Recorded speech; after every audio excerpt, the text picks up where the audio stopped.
سلام دوستان، امروز اومدیم با یک سلسله ویدیوی مسافرت و هوش مصنوعی. در این قسمت میخوام در مورد 10 تا گجت هوش مصنوعی که باید در سفرهای خودتون همراه داشته باشید صحبت کنم که میتونه تجربه سفر بهتری رو براتون به ارمغان بیاره. اگه عاشق سفرید و دوست دارید از تکنولوژی‌های جدیدم استفاده کنید، این ویدیو مال شماست. اگه ویدیوی قبلی که در مورد تاثیر هوش مصنوعی بر مسافرت در آینده رو ندیدید، حتما بعد از اتمام این ویدیو مشاهدهش کنید.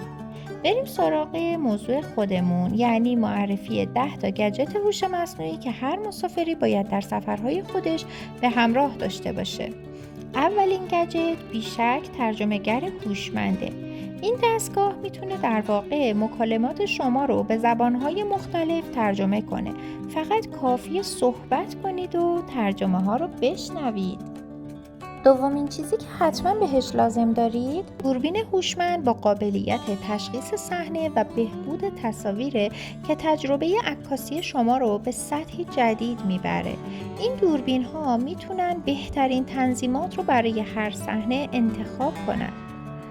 گجت چمدان هوشمند. چمدان‌های هوشمند با قابلیت‌های ردیابی GPS، قفل هوشمند، وزن‌کشی داخلی، امنیت و راحتی سفر رو براتون تضمین میکنه.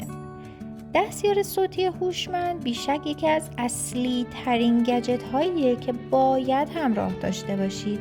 دستیارهای صوتی هوشمند مثل الکسا و گوگل اسیستنت میتونن برنامه‌ریزی سفر، رزرو هتل یا یافتن رستوران‌های محلی رو براتون آسان‌تر کنه. پس از دستیارهای صوتی هوشمند غافل نشید.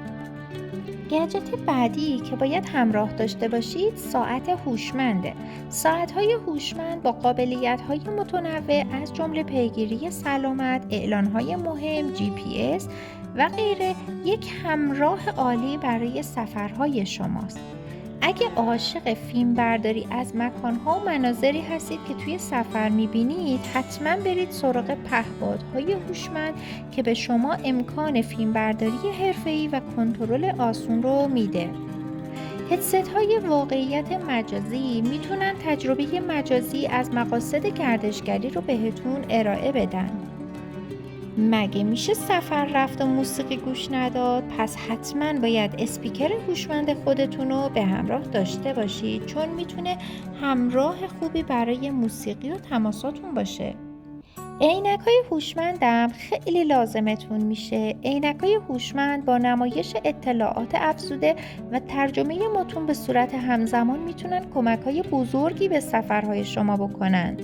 پاوربانک‌های هوشمند با قابلیت‌های شارژ سریع و نمایش وضعیت باتری میتونن نگرانی‌های شما از بابت تمام شدن شارژ دستگاهاتون رو رفع کنن.